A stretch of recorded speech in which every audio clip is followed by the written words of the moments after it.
출애굽기 5장 15절부터 21절까지입니다.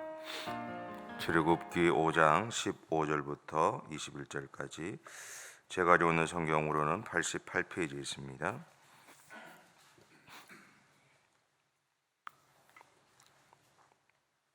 찾으셨죠?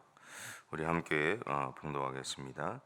이스라엘 자손의 기록원들이 가서 바로에게 왕은 어찌하여 당신의 종들에게 이같이 하시나이까?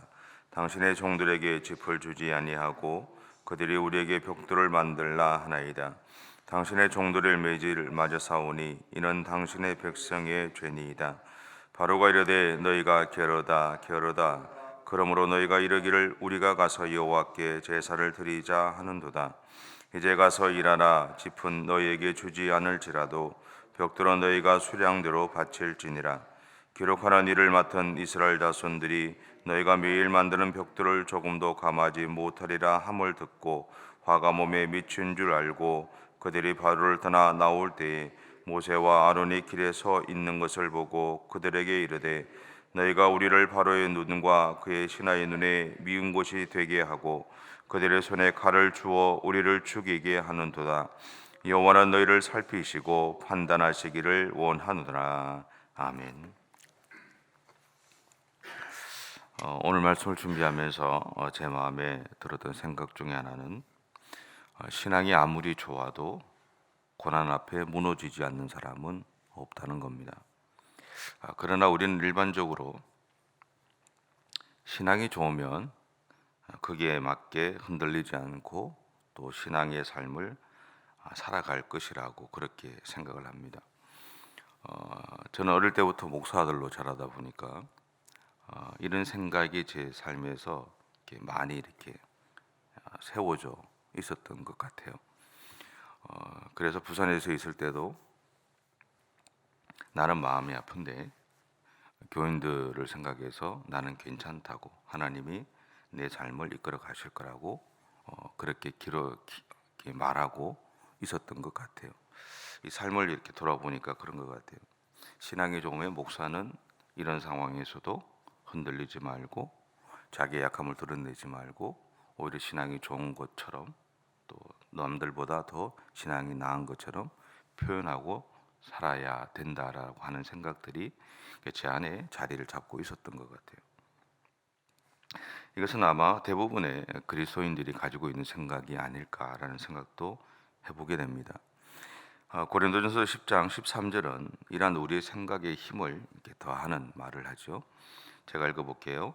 사람이 감당할 시험 밖에는 너희가 당하는 것이 없나니 오직 하나님은 미쁘사 너희가 감당하지 못할 시험 당함을 허락하지 아니하시고 시험 당할 즈음에 또한 피할 길을 내사 내가 너희로 능히 감당하게 하시느니라.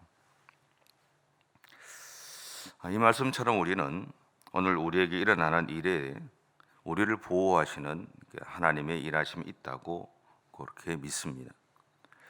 물론 그렇게 실제로 하나님이 우리 가운데 일하시죠. 그런데 현실을 보면 그렇지 않은 경우가 많습니다. 그 이유는 신앙이 약한 사람에게는 약한 유혹이 오고 신앙이 깊은 사람에게는 조금은 더 어려운 유혹들이 늘 다가오기 때문에 그렇습니다. 제가 지금도 이제 맨발로 가끔씩 이제 걷는데 그러면서 이제 묵상하게 되는 것 중에 하나가 있어요. 그게 뭐냐면 언젠가부터 이렇게 걷다가 보면 그런 생각이 들었어요. 사람은 누구나 자기의 속도로 걷는다라는 것. 오래 걸었기 때문에 맨발로 걸을 때 아프지 않는 사람은 없지 않을까라는 생각을 하게 되고요. 다만 처음보다는 조금은 더 견디고 있을 뿐이고 또 고통의 정도의 차이가 있을 뿐이다라는 생각을 하게 됩니다. 마찬가지로 우리에게 있는 어려움은 정도의 차이가 있을 뿐 그것을 느끼는 사람에게는 동일한 아픔이죠. 빌딩 옥상에서 이 아래를 이렇게 한번 보면 차도 보이고 사람도 보입니다. 나무도 보이고요. 보입니다. 밑에 있는 것들은 다 보이죠. 그런데 사람이 되었든 차가 되었든 아니면 나무가 되었든 면적의 차이는 있지만 다 동일하게 보입니다. 다시 말하면 사람의 키가 차이가 나는지, 아니면 자동차가 어떤 디자인을 가지고 있는지, 또 나무는 어떤 모양을 갖고 있는지에 대해서 면적의 차이는 있지만 다 동일합니다. 알 수가 없어요. 밑에서 보지 않는다면.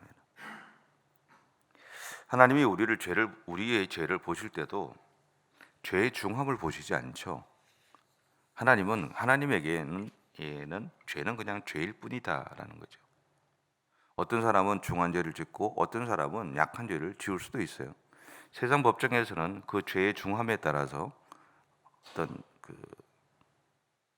이 죄에 대한 어떤 책임져야 될 것들이 차이가 있지만, 하나님 앞에서는 그냥 모든 것이 그냥 죄는 죄일 뿐이다라는 거죠. 오늘 본문에서 이스라엘 백성들은 애굽을 떠나기 위한 이 진통의 시간들을 보내고 있습니다. 사람들이 늘 하는 이야기들 중에 세상에서 아이를 낳는 아픔만큼 큰 고통은 없다 그럽니다. 근데 솔직히 말하면요, 제가 아이를 안 낳아봤잖아요. 남자들은 아이를 안 낳아봤거든요. 그래서 그 고통이 얼마나 큰지 몰라요. 이해할 수 없어요. 다만 아이를 낳는 아내를 바라보면서 그 고통이 너무 힘들어하면 다시 아이를 낳고 싶지 않은 마음이 들 뿐이죠. 이해를 하는 것은 아니에요. 그 아내가 아픈 모습을 보고 내가 그냥 그 고통을 느끼고 싶지 않기 때문에 다시 다음엔 아이를 낳지 말자고 이야기할 뿐이지, 아픔을 나눈 것은 아닙니다.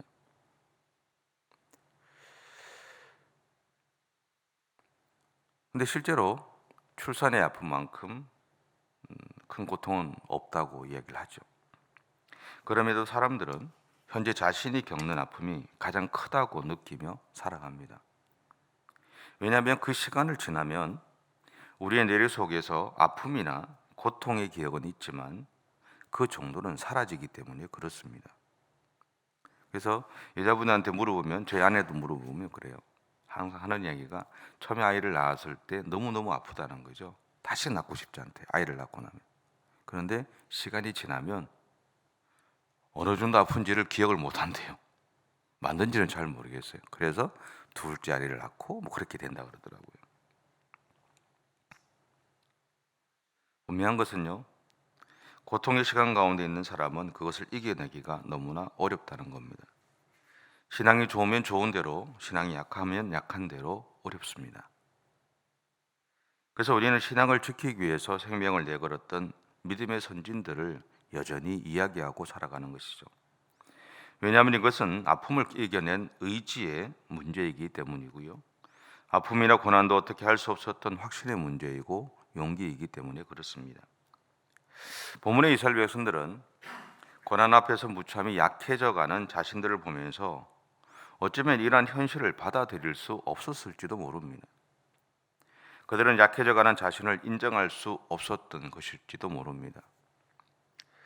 제가 어려웠을 때, 부산에 있을 때 위임 투표가 안 되고 사람들이 저한테 와서 목사님 어떻게 해요 할 때,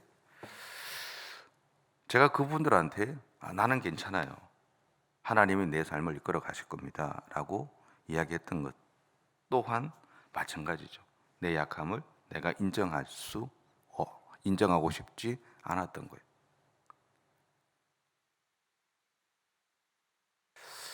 오늘 본문에 나오는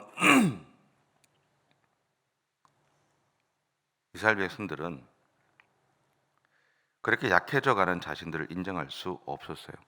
그래서 원망할 대상들을 찾았던 겁니다.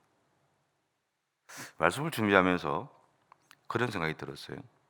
어쩌면 그래서 저 또한 부산에서 반대했던 그 사람들을 향해서 오랜 시간 동안 원망하고 살았지 않았을까.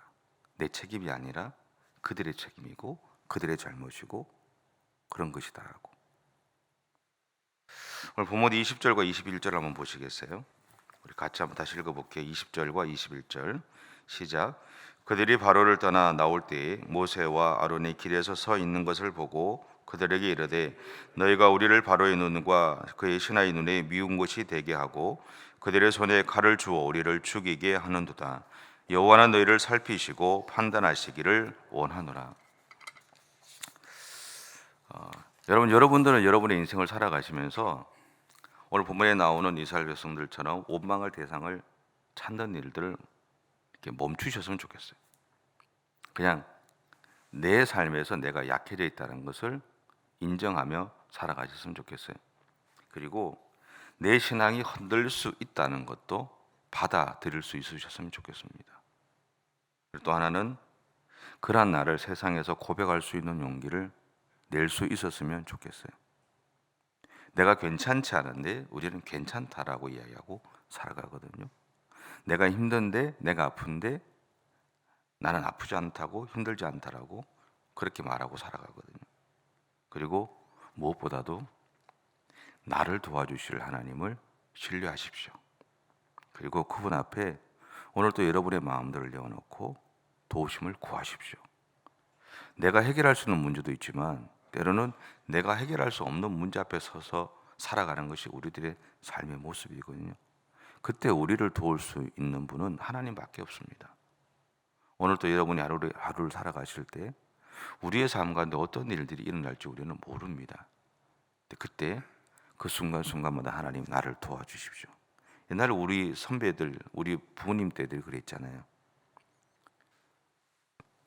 버스를 타도 기도하고 탔고, 기억나시죠? 옛날 어른들 그랬어요. 그죠? 근데 언젠가부터 우리는 그렇지 않잖아요. 택시를 타도 기도하고 탔어요. 앞에 운전기사가 예수를 믿다면 상관없어요. 나는 기도했어요. 왜? 하나님, 내가 가는 이 길들을 안전하게 해달라고. 우리의 삶의 모든 순간순간들을 하나님의 도우심을 구하며 살았어요. 그 모습들 속에서는 우리의 약함, 내가 약하다는 걸 인정 안 하고, 내가 내 신앙이 흔들릴 수 있다는 것도 인정하고, 그렇게 하나님 앞에서 내 약함을 인정하면서 하나님의 도우심을 구하며 살았던 것처럼 오늘 하루 여러분이 살아가는 이 삶의 이중들 속에서 하나님의 도우심을 구하며 살아가십시오. 하나님이 여러분의 인생 가운데 그렇게 응답해 주시고 역사해 주실 겁니다. 기도하겠습니다. 사랑의 주님, 감사합니다. 하나님이 나의 아버지가 되어 주시기 때문에 얼마나 감사한지 모릅니다. 얼마나 힘이 드는지 모릅니다. 아프고 어려울 때 하나님이 나의 아버지가 되어 주셔서 나의 보호자가 되어 주시고 나와 함께 걸어 주시는 것을 느끼고 살아감으로 인해서 다시 용기 낼 수 있음을 또한 고백합니다.